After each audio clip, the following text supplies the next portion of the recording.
Bueno, pues hoy estamos empezando lo que tanto demanda y gusta al auditorio, que es la tertulia de este espacio de la radio en México con representantes de los principales partidos: Santiago Torreblanca del PAN, Braulio López Ochoa de Movimiento Ciudadano, Emilio Suárez Licona del PRI, Mario Miguel Carrillo de Morena y Luis Armando, se está escuchando algo aquí, y Luis Armando Melgar del Partido Verde. Todos ustedes, gracias. Dicen, ¿por qué no empezaron antes en un tema tan interesante? Bueno, pues tuvimos esas entrevistas también que creo que han aportado datos muy interesantes para el auditorio. Empiezo aquí porque está en el estudio Santiago Torreblanca, consejero nacional del Partido de Acción Nacional. Mi querido Santiago, vas. Tenemos como 27 minutos. Pues vamos a ver rápido, a ver qué dice Mario Miguel Carrillo, a ver qué dice Morena ante esta crisis, no solo de Morena, del país. Este es el capítulo final del imperio de la corrupción y la centralización del poder, o el primer capítulo de la restauración de la república. Veamos el cristal con que se mira.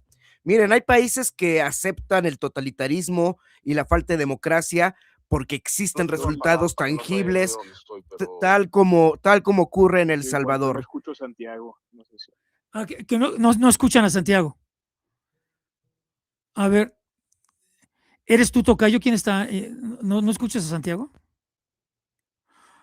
A ver, pues vamos. Sigue, sí. Pero la situación de México es crítica. Desgraciadamente siempre ha existido desde los años 60 el narcotráfico en el país y la corrupción siempre había existido. Pero el nivel de colusión que hemos visto el día de hoy, es decir, gobiernos municipales, estatales y federal, las Fuerzas Armadas involucradas, el Poder Judicial tomado por el poder y sin que existan órganos autónomos, es un fenómeno nuevo, un fenómeno que nos costó la pérdida de la democracia, miles de vidas, la pérdida de la competitividad y la pérdida de la esperanza. Qué triste que este nuevo capítulo tenga que empezar a ser escrito por Estados Unidos y no en este país, ante la inacción de la Fiscalía, de la Unidad de Inteligencia Financiera y del Poder Judicial. Es un día negro para Morena, y un día negro para Morena es un día soleado para México. Bueno, tocayo, ¿quieres responder o vamos con alguien más? No sé si tengas problema con audio. Tocayo, Mario Miguel Carrillo, diputado federal por Morena. No sé si me están escuchando bien ahí. Sí, te escuchamos perfecto. Sí, me gustaría hacer el señalamiento. A ver, eso de que un día negro para Morena. No. A ver, ahora sí que vayamos por partes. ¿Qué es lo que realmente pasó? Que la Fiscalía, digamos, de Nueva York está solicitando la presencia del hoy gobernador con licencia, Rubén Rocha Moya, para que se presente ante una corte y que se lleve a cabo un juicio donde actualmente existe un señalamiento de una relación de no solamente de Rocha Moya, sino de 9 otros implicados de su gobierno con grupos del crimen organizado. Pero hay que explicarle a la audiencia que nos está escuchando, y hay que ser muy responsables, porque en Estados Unidos, por el sistema de justicia penal de Estados Unidos, cualquiera puede llegar a decir y hacer un señalamiento y hacer una denuncia. Y es obligación del fiscal del distrito hacer la investigación. Oigan, ¿y por qué la investigación en México no se dio? Desde el día de la elección hubo denuncias. Santiago, porque no hay querella, porque no hay denuncias. No, sí existen 3 denuncias. Eso es a lo que voy. Deme, ahí nada más. Y no de hoy, existen 3 denuncias hace 3 años. Entonces, congeladas. El tema es este. El tema es que la Fiscalía Estatal dependía no solo del gobierno estatal, sino del narcotráfico. Dame chance, otra vez, yo no te interrumpí, Santiago. Hay que tener respeto con el público, porque si no se va a perder. Hay que tener respeto por México. El auditorio. No, hay que tener respeto por la ley, punto. Entonces, el sistema penal acusatorio en Estados Unidos pasa porque el que mete la denuncia, el que mete la querella, en este caso, el fiscal del distrito, está solicitando a Rubén Rocha para que se pueda defender. Para eso es el fin de la extradición. Y falta que pase por el proceso de un juicio donde aleatoriamente se escoge a un juzgado, a un jurado, que son ciudadanas y ciudadanos, y que de manera unánime y encontrando pruebas contundentes, entonces declaran culpable a alguien. y de ahí se emite una sentencia por parte de la persona juzgadora. Eso, por ejemplo, lo que estoy hablando, eso ya pasó con Genaro García Luna. Ahorita solamente se está pidiendo la presentación de Rubén Rocha. Y A ver, creo cuando, yo cuando los chapos... coherentemente, Rubén ya pidió licencia para ponerse a disposición de las autoridades, tanto en México como de Estados Unidos, porque tenemos acuerdos y tratados bilaterales. ¿Por qué la fiscalía no actuó? Se descubrió que la fiscal mintió. Rocha puso a Gabino Cue para que lo mataran y su fiscal dijo que lo habían matado en una gasolinera. Son unos mentirosos. Es que no existen pruebas contundentes. Pues porque ellos no las aportan, no los gringos, los mexicanos. Del crimen organizado. Ya son un narcopartido. Mario Miguel, salva tu dignidad y renuncia a ese narcopartido. No voy a permitir que se le llame narcopartido, porque hasta la fecha, legalmente, no ha habido una sentencia de culpabilidad de alguien que esté involucrado con el crimen organizado. El único que... Y por huachicol, y por peculado, y por desvío de recursos. Que está condenado y que está sentenciado se llama Genaro García Luna. Bueno, y por pederastía, y por pederastía y abuso de menores. De la administración. Híjole, es que la lista es larga. Son delincuentes, son una secta muy variada en delincuentes. Hoy en día no hay nada sentenciado. Hay señalamientos, hay implicaciones, no hay imputaciones. A eso también hay que decirlo. No, aquí los imputados somos los mexicanos ante la inacción de la fiscalía.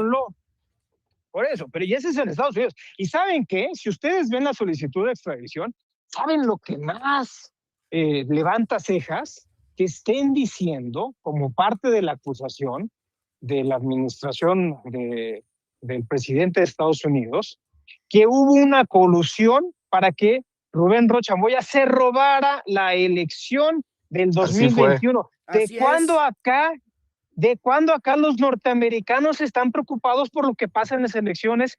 Están preocupados desde que inundan su territorio de fentanilo. Desde ese momento. Lo que les preocupa es que su gente no esté consumiendo drogas, que su gente no esté sufriendo las consecuencias de delincuencia organizada, que por cierto, sobra decir que la industria farmacéutica de Norteamérica son los que más opioides y más fentanilo le aportan a la gente norteamericana. Eso es como decir el PRI robó más. Es como decir el PRI robó más. Aquí hay algo, pero responsablemente, y qué bueno, Rubén Rocha Moya pidió licencia, que se investigue, que se llegue hasta las últimas consecuencias. Si es culpable, que se le castigue, pero si no es culpable, que se le exculpe. Y entonces vamos a ver qué pasa, pero no podemos adelantar vísperas, porque el juicio ni siquiera se ha desahogado. Porque lo están entorpeciendo y chicaneando. Lo único que existe es una solicitud de extradición con fines de presentación, porque hay una denuncia, y las denuncias, mi estimado Santiago, estimados compañeras de la mesa y estimada audiencia, las denuncias las puede iniciar alguien con facilidad. Oye, y los hermanos Farías detenidos en Argentina, ¿ahora qué pasa? Ahí sí no quieren que se ahí sí quieren que se extradite, ¿no? Es la justicia a modo, es la hora de la justicia a modo y de la incongruencia. Cuando quieren, se ponen la capa de legalistas para chicanear el asunto y proteger a sus narcotraficantes, y cuando se trata contra los pobres, ahí sí prisión preventiva oficiosa. No protegemos a nadie, que se están tomando las medidas. Por ejemplo, Bermúdez Requena ya está, digamos, en la prisión preventiva. Está privado de su libertad. A Farías ya está en Argentina, lo agarraron. Pero porque lo agarraron allá, Aquí no vamos a tapar a nadie. Y la presidenta, la doctora Claudia Sheinbaum, ya fue muy clara. Aquí no se va a tapar a nadie, independientemente de si sea de Morena o de quien venga. Aquí quien corrompe la ley paga las consecuencias. Podemos hablar los demás. No puede ser con falsedad de declaración, tiene que ser conforme a la ley. Bien, tocayo, deja pasar la palabra a Emilio Suárez del PRI. Adelante, Emilio, ¿eres tú, verdad? Sí, Emilio Suárez. A ver, adelante, Emilio.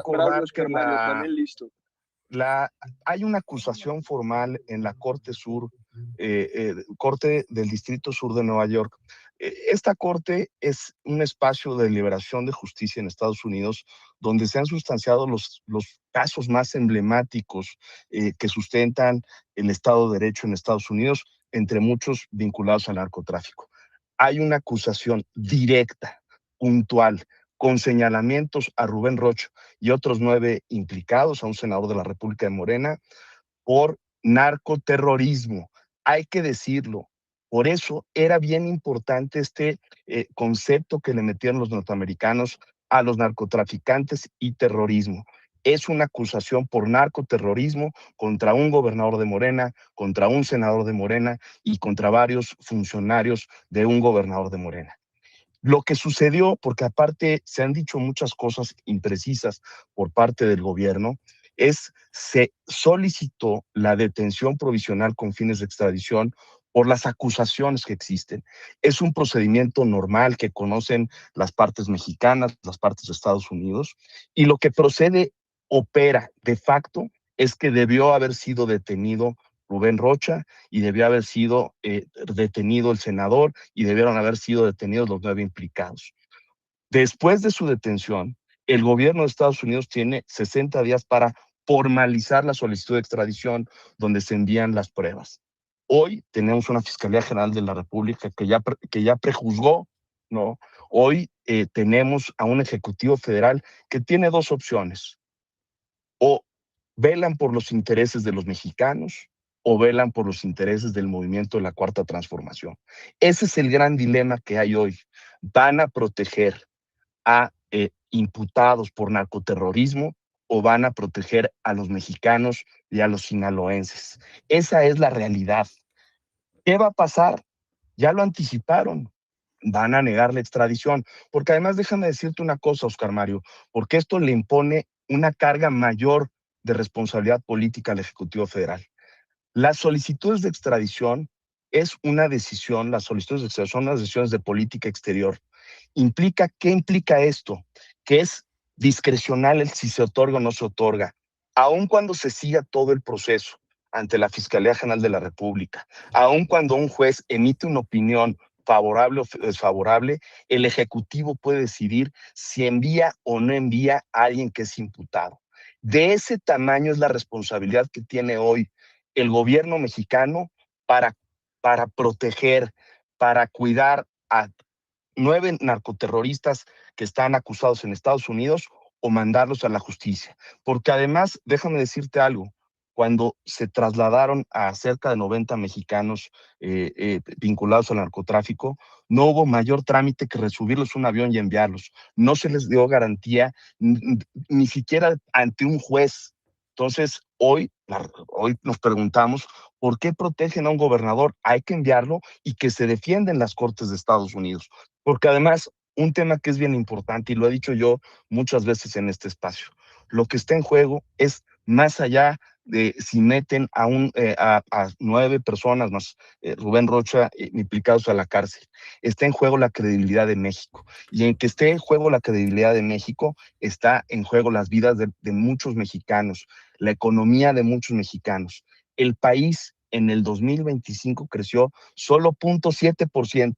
Y ese 0.7% de crecimiento se dio por las exportaciones. Si perdemos confianza, si perdemos credibilidad, vamos a enfrentar una crisis económica porque no va a haber mecanismos que nos garanticen que estamos haciendo bien las cosas en un Estado democrático de derecho. Ese es el riesgo. Proteger a imputados de narcoterrorismo pone en vilo no a Sinaloa, a todo el país, porque es la credibilidad que tiene México frente a Estados Unidos y frente al mundo. Gracias, Emilio Suárez del PRI. Luis Armando Melgar del Partido Verde, senador, te saludo con gusto. Luis Armando Melgar, ¿está ahí o no? Creo que no está presente, Oscar bueno, Mario, Braulio, aquí, tú sí, Braulio tú sí estás presente, como siempre. Adelante, Braulio. Aprovecho la ausencia del buen Melgar. Oye, para comentar, Oscar Oye, tenemos Mario, 10 minutos, 10 minutos, a ver, vámonos, sí. De los reclamos más justificados que se dieron desde el 2018 fue el necesario combate a la corrupción y a la impunidad. Era romper el pacto de impunidad. Y lo que estamos viendo, la verdad, es una de las más fuertes traiciones de Morena al pueblo de México, ese compromiso del 2018. La acusación al gobernador de Sinaloa, al senador de Morena por Sinaloa, al alcalde de Culiacán y a otros 7 funcionarios estatales Es realmente grave, Oscar Mario. Están acusando de que hay colusión con el cártel de Sinaloa, sobre todo del segmento de los Chapitos, para que el tráfico de drogas, para un tráfico masivo de drogas y armas a cambio de apoyo político y sobornos. Es gravísima. Y afortunadamente ahorita no hemos visto las respuestas clásicas de no está solo, ni comunicados de los gobernadores en apoyo de la autodenominada Cuarta Transformación, y vemos una solicitud de licencia que tiene muchos matices que hay que aclarar. Es una licencia temporal, debiera optarse justo por una licencia definitiva o una renuncia como tal, o inclusive en un proceso de desafuero para que esté en condiciones de llevarse el juicio en todos sus términos. Oscar Mario, también decirlo, a cualquier mexicana y mexicano nos gustaría que la justicia se hiciera en México, pero este gobierno ha demostrado en varias ocasiones que eso no es posible. ¿Y a qué voy? Mira, vimos que a 92 personas ni siquiera las extraditaron, las expulsaron fuera de todo marco jurídico de este país. Las expulsaron personas acusadas por delincuencia organizada, y ahorita vemos que acusan que no están muy estrictos en ciertos cumplimientos, que además de verdad son tramposos los argumentos, y después los aclaramos por qué. Vimos también el caso de Cuauhtémoc Blanco, el cual se le negó la posibilidad que fuera desaforado y llevara su proceso de acusación en el ámbito de abuso sexual, y Morena obstaculizó esa posibilidad. Vemos el tema de Adán Augusto, senador de la República, que era gobernador de un estado en el cual al secretario de Seguridad Pública lo acusan de ser el capo mayor de un grupo delincuencial y no lo citan ni a comparecer. Cuarto punto, pues vemos la prisión preventiva oficiosa, en la cual meten a la gente a la cárcel. A los pobres, ahí sí, no a los poderosos. Delito, a muchísimas Oye, bro, pero nada más hacer el señalamiento que Bermúdez Requera nunca ha señalado a Dan Augusto, ¿eh? O sea, y eso, el quinto, eso hay que decirlo. Pero, no, o sea, Mario Miguel, digamos, no es un tema Requera de no inculpar, ha hecho el simplemente señalamiento al ser directo, un gobernador en el cual tu secretario de Seguridad... O sea, es un ampón, pero no es chivato, por lo menos. Bueno. Saber cuál es el parecer, si advirtió ciertas cosas, si no, pues creo que podría ayudar a la investigación, sin lugar a dudas, pero se ve que no quieren tocar o no quieren mostrar justo esas... No, pues es que los panistas es justo lo que dicen, ¿no? Que Genaro García Luna nunca informó a Felipe Calderón de sus actividades. Y la cuestión de investigar en México, mira, en este caso de Rocha Moya, ha habido varios momentos. Se acusó en el 2021 por candidatos que compitieron con él de que hubo actuación del crimen organizado y no se investigó. Después hubo una carta del Mayo Zambada señalando que había habido un involucramiento por parte del gobernador, lo cual tampoco se investigó. Y tercer punto, ante lo que señalaba Santiago Torreblanca de una simulación de un asesinato de un diputado federal, Héctor Melesio Cuen, y en el cual se acusaba al gobernador como presunto responsable, lo que vimos es que la Fiscalía Estatal fingió un asesinato donde no fue, y la Fiscalía General de la República señaló esto, es decir, una fiscalía de Morena a la otra, de que estaba mintiendo. Parafraseando a Braulio, Morena tomó el cadáver de Cue, entonces, lo subió a una camioneta, lo movió del lugar y dijo que había sido un asalto. Morena llegó a eso. Ya, es un narcopartido. Lo que estamos viendo justo la inactividad, y eso pues pone en peligro ahora sí la soberanía nacional, porque no estamos haciéndonos cargo de resolver los problemas que estamos advirtiendo, y tampoco se ven las intenciones de hacerlo, y eso creo que es gravísimo, hermano. Bueno, tenemos 3 minutitos, hay 5 o 6 peticiones en el mismo sentido del auditorio en esta tertulia. Dice, por favor, para cerrar, pregúntale a cada uno de los representantes si el gobierno de México, les están pidiendo que sean pues adivinos casi, ¿no? Si el gobierno de México va a permitir la extradición, sabiendo cómo se manejan las cosas en este país, si el gobierno de México va a permitir la extradición de Rocha Moya para ser juzgado en Estados Unidos. Santiago Torreblanca, ¿sí o no? No soy adivino, con este gobierno no se puede saber, pero a ver si no se los matan antes, porque la muerte de este personaje le conviene inclusive a Morena. Bien, Santiago Torreblanca. Braulio López Ochoa. Braulio. ¿No me escucha, Braulio? No Oscar está, Mario, pero aquí está Emilio Suárez. yo creo que va a haber ¿Quién es? ¿Quién eres? la exigencia y va a tener que cumplir con ella el gobierno mexicano. Bravo. Va probablemente tratarlo de juzgar en el territorio nacional y tratando de con ello no extraditarlo, pero lo más viable, creo, ante la grave acusación es que se extradite a los 10 imputados. O sea, al gobernador no, a los otros sí. No, a todos, al gobernador, al senador y a O sea, todos los demás. para ti sí diputados. se va a permitir, va a ceder el gobierno mexicano para extraditar a todos estos y mandar a los Estados Unidos. Para ti sí. Yo creo que es lo que debería hacer Oscar Mario. Pero sí o no, sabiendo cómo se manejan las cosas aquí. Yo creo que lo tendrá que hacer como lo hizo en el caso de los 92 acusados de delincuencia organizada. Bien, la presión, ok. Emilio Suárez Licona del PRI, pronóstico, pues. No hay que ser adivinos. Está alineada la Fiscalía General de la República, la Secretaría de Relaciones Exteriores, la consejera Curica, y todo perfila para que no extraditen a ninguno. No les conviene que estén en Estados Unidos porque los van a evidenciar. Es más fácil que estos individuos pacten con el gobierno de Estados Unidos para ser testigos colaboradores a que los extraditen. Gracias, Emilio Suárez Licona. Y finalmente, tocayazo, te toca la conclusión, Mario Miguel Carrillo, diputado federal por Morena. Tenemos un minutito contigo. Cero impunidad, pero todo conforme a la ley. Si Estados Unidos logra demostrar con pruebas contundentes que existe una relación con el narcotráfico, y si hay, otra vez, con las pruebas contundentes, que tengan videos, audios comprobados, transferencias, etcétera. Hay muchas cosas que el gobierno de Estados Unidos puede ofrecer como pruebas para que en una corte, de manera contundente y de unánime, digan si es culpable. Por supuesto que el gobierno de México procederá como tiene que proceder, pero si no, entonces hay que respetar la soberanía, hay que respetar la ley y no se puede estar jugando o estar hablando tan a la ligera con unos señalamientos donde las únicas pruebas al día de hoy son unas anotaciones en una libreta con una pluma. Santiago Torreblanca del PRI, Braulio López Ochoa de Movimiento Ciudadano, Emilio Suárez del PRI, perdón, dije del PRI, Santiago del PAN, Braulio de Movimiento Ciudadano, Emilio Suárez del PRI, Mario Miguel Carrillo, tocayo del Morena. Gracias, nos escuchamos el próximo lunes en esta tertulia que tanto gusta al auditorio de este espacio radiofónico.